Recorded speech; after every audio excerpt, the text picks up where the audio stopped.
Leo, this is for you, Leo. Para sa baga Leo ito. December 12, 2025. Leo.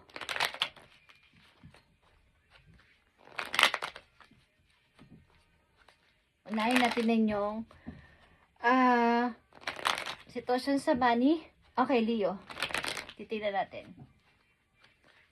Sitwasyon sa inyong money or career, guys.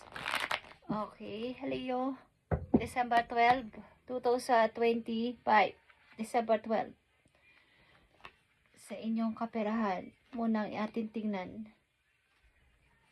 Okay, Leo. Six of Cups is here.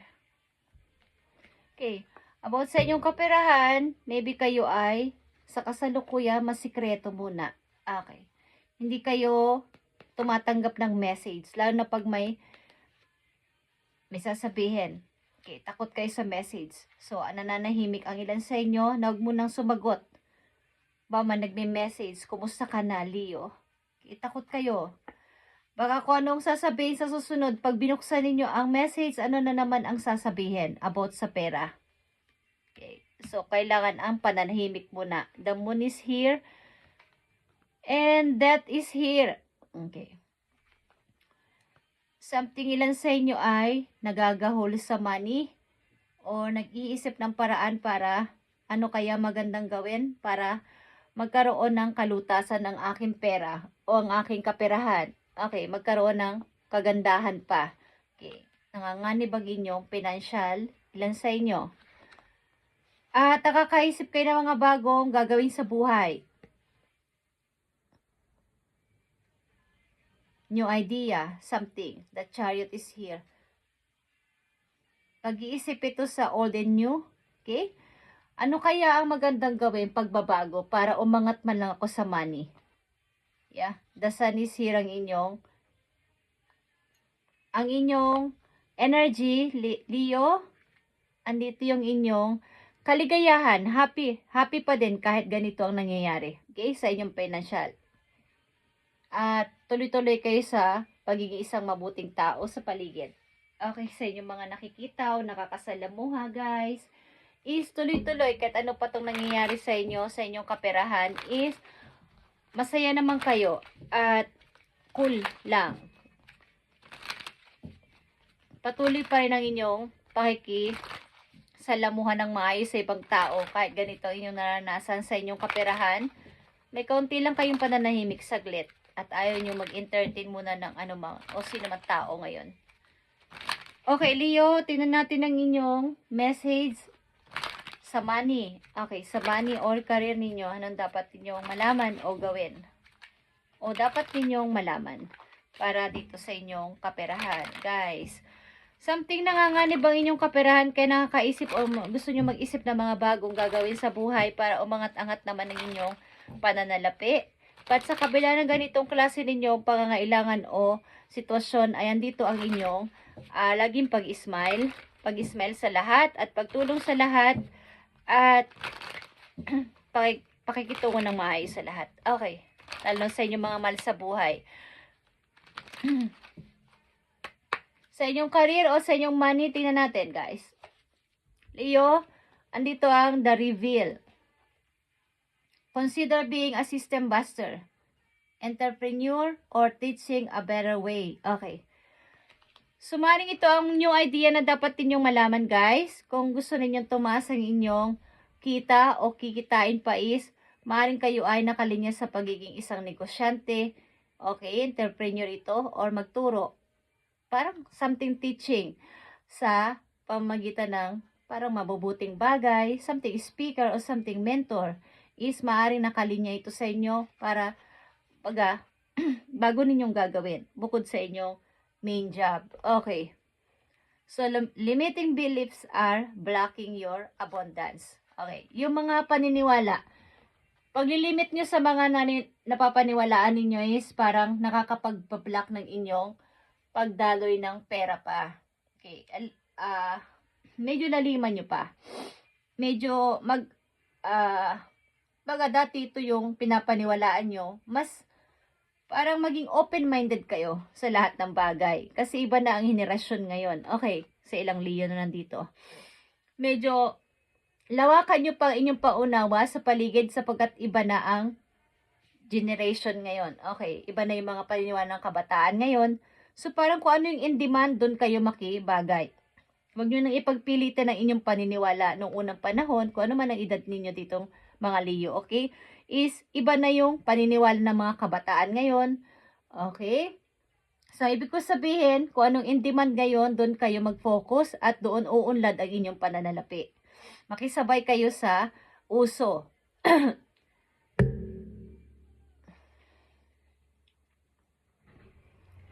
The way for future generation. Yeah, thank you. You are trailblazer, destined to pave the way for future generation. Okay, guys. Something na ibahin nyo ang inyong paniniwala, pananaw sa buhay, na siguro, nandito pa kayo sa, yung parang paniniwala nyo, itong dapat na mangyari, itong dapat na masunod. Iba na kasi ngayon ang mga paniniwala ng tao, guys. 2025.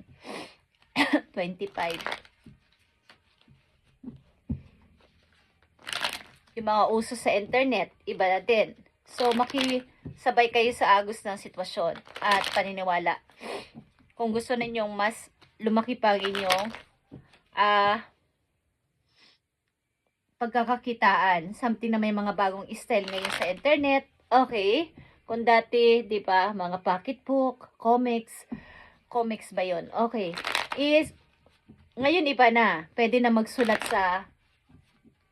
sa internet, pwede na mag-vlog, okay.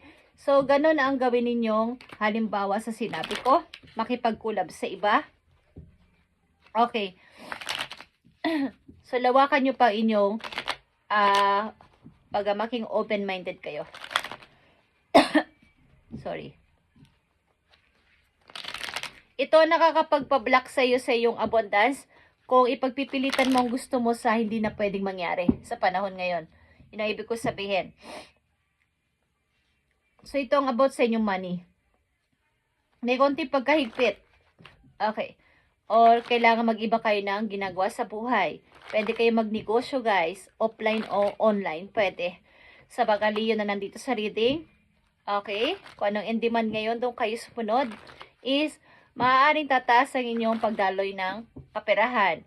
Okay, maaaring may nagbi-message but hindi nyo pinapasin. Takot kayong baka may maisunod ng sasabihin sa inyo na pahiram pa utang. Okay, so tingnan natin ang message sa inyo about sa inyong family, sa inyong mga kamag-anak, magulang at kapatid. Leo, tingnan natin, mabilisan na to.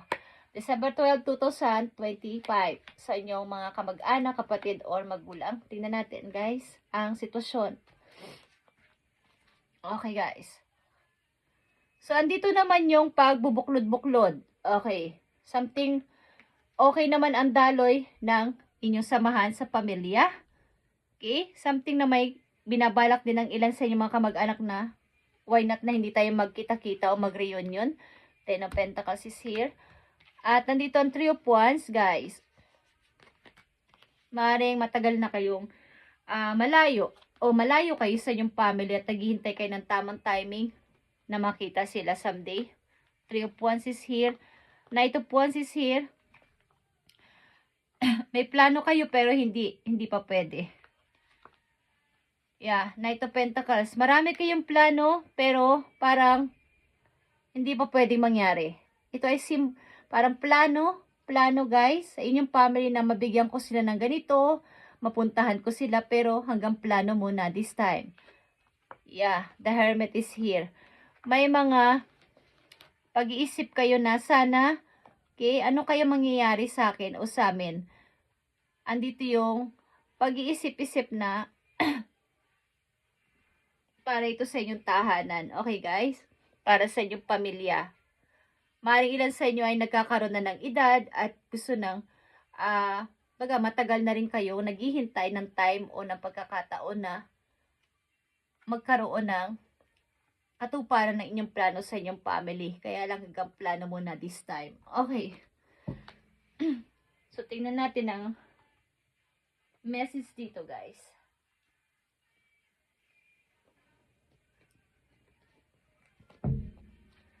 Para sa family ng mga Leo, tingnan natin, guys. December 12, 2025. Ilan sa inyo ay nakatakdang maging negosyante, guys? Okay, something teaching kayo. Maging mentor. Kung pwede nyong gawin. At magiging okay ito, guys. Para sa inyo. At palitan ninyo inyong paniniwala, something, ibahin ninyo or dagdagan nyo pa, lawakan nyo pa inyong isip about sa henerasyon ngayon. About sa inyong family, dagdagan pa natin ang inyong dapat malaman. Andito talaga ang 3 of Wands, naghihintay kayo ng tamang timing kung kailan ang swerte o destiny na makita nyo sila o mapuntahan nyo sila. Maring ikaw o sila ay malayo sa inyo, guys. Leo, at nandito yung kakulangan sa pera. Yeah, guys. Maring kakulangan sa pera pero andito yung pag-aadikan nyo na magtrabaho. Pero talagang wala. Okay, something plano muna ito. Ilan sa inyo yung malayo sa inyong family, guys. At mahirap. Mahirap ang inyong sitwasyon. Mukhang nag-iipon pa kayo ng pera. At may plano naman kayo mabigyan ng maayos at okay ang inyong pamilya. Kaya lang andito yung plano muna this time. Parang kulang sa budget o kulang kayo sa financial. Okay. Ilan sa inyo nandito? Tinatin, Leo, ang pag-ibig ninyo para sa pag-ibig ng mga Leo na nandito sa reading today, December 12. Sa mga Leo na bibigyan ng message today, tignan natin ang inyong pag-ibig. I need 2 messages dito sa pag-ibig ninyo. Okay. Pag-ibig ng mga Leo, andito ang forgiving and learning. Mukhang kayo ay may dapat patawarin o bigyan ng pagpapatawad. Okay, sa pag-ibig ninyo, pay attention to the red flags, guys. The signs are cautioning you.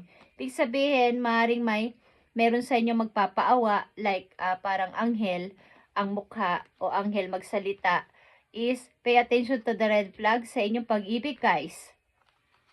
At maring kayo ay single, guys, o something kayo ay nawalan ng tao minamahal, literal, at may umaaligid sa inyong pag-ibig.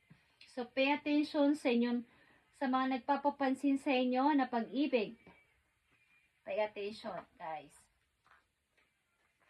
Tingnan ninyo baka kayo ay lukuhin sa money o lukuhin lang sa inyo. Kumbaga, ano lang inyong emotion. Saktan kayo. Tingnan natin tong pay attention to the red flags, guys. Be optimistic. Darating at darating ang taong magmamahal at mamahalin kayo. So, maging positive lang sa buhay. Wag ipilit kung hindi ito yung taong para sa inyo at kayo ay maluloko lang. Para sa pag-ibig ng mga Leo nandito sa reading, pay attention to the red flags. Pay attention to the red flags and stay optimistic about your love life. Okay, Leo. New love. Okay, bagong tao itong dating sa inyo. So, kayo ay, tingnan ninyo tong, pwede malaman nyo sa tao na to na bagong tao. Ito ay a new chapter begins. Whether is a new partner or current relationship. Maring ito ay ka-relationship nyo na sa ngayon or bagong person na parating sa inyo. So, pay attention to the red flags ninyong makikita o mararamdaman sa tao na to. Kaya naman to. Stay optimistic about your love life sapagkat ang darating sa iyong tao ay may unconditional love. Maghintay ka lang at darating ito sa tamang panahon. Ang tao na to sa buhay mo. Titingnan natin to, guys. Pay attention to the red flags.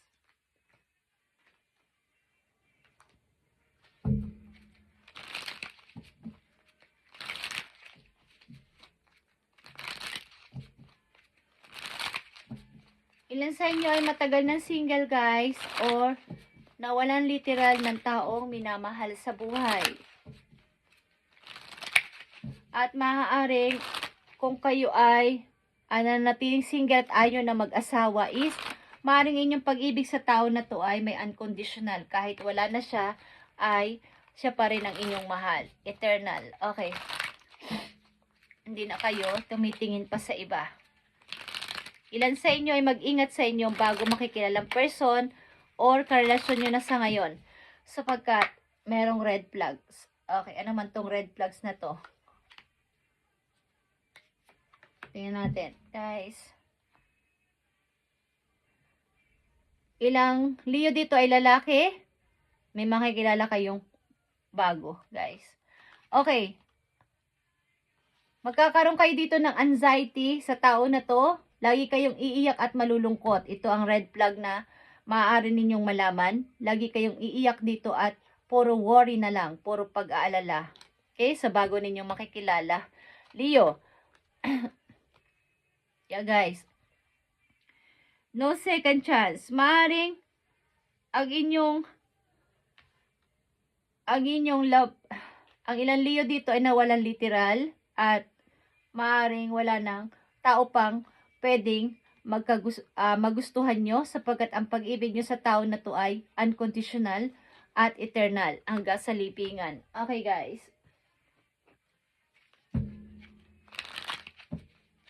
So, dito sa pay attention to the red flag sa inyong pag-ibig, guys, mag-ingat kayo sa taong inyong makikilala. Kung nararamdaman nyo ng kayo ay nadidrain ng inyong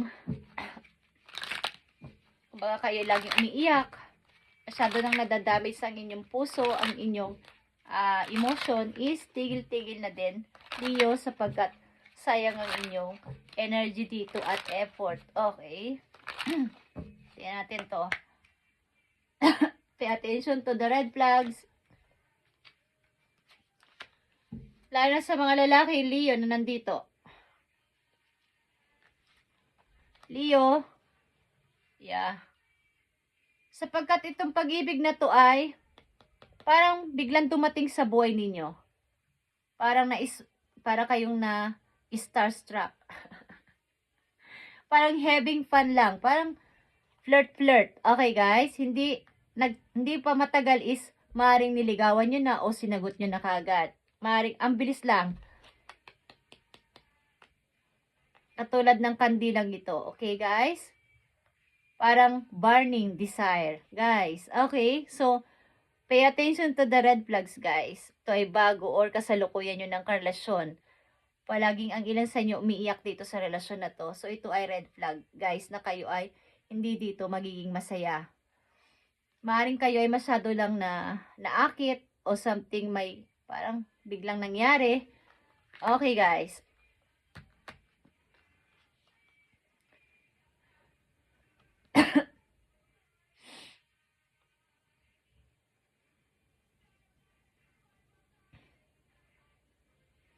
Maaring ilan sa inyo mahilig mag-alaga ng hayop. Okay, ilan sa inyo dito na literal na nawalan ng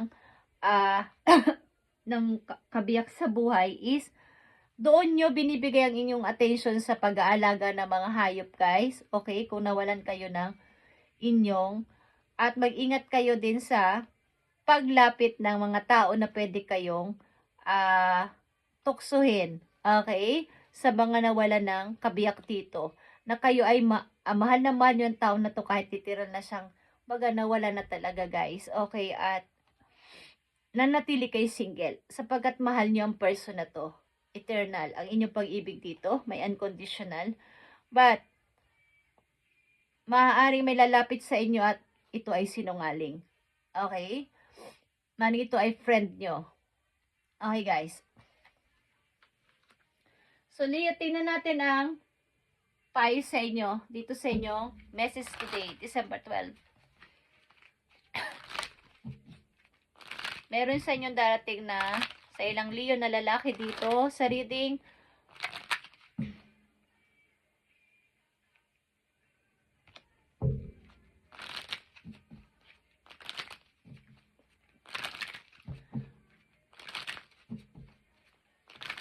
Ang babae na to ay laging may cutics, okay, o mahilig magsingsing.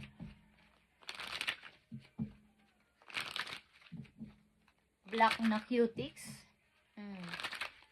Okay, Leo, this is your advice. Tingnan natin.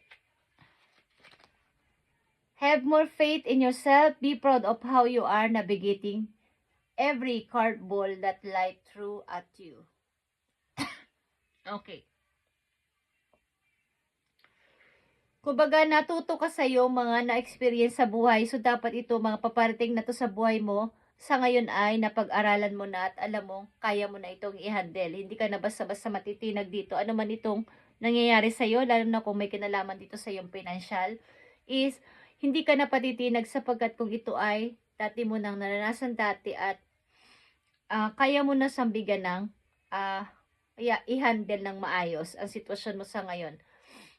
Baga, nananabigit mo ng maayos. Okay? Maging proud ka sa iyong sarili. Huwag mong malitin ang iyong sarili kung maaring ups and down kung may mga plano ka sa family mo na hindi mo pa maibigay is mangyayari at mangyayari yon, Leo. Okay?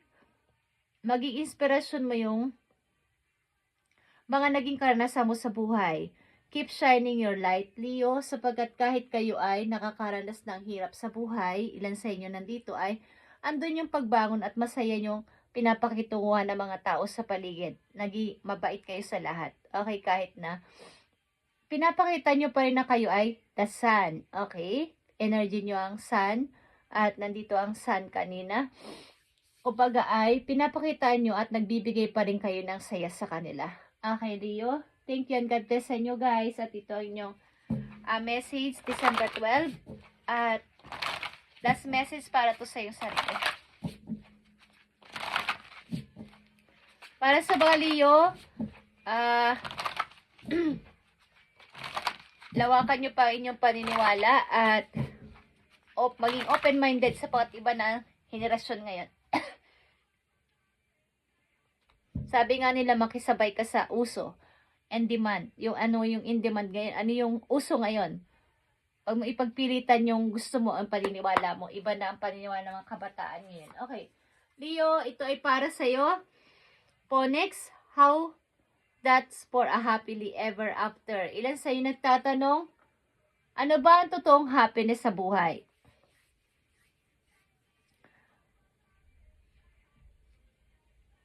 Okay.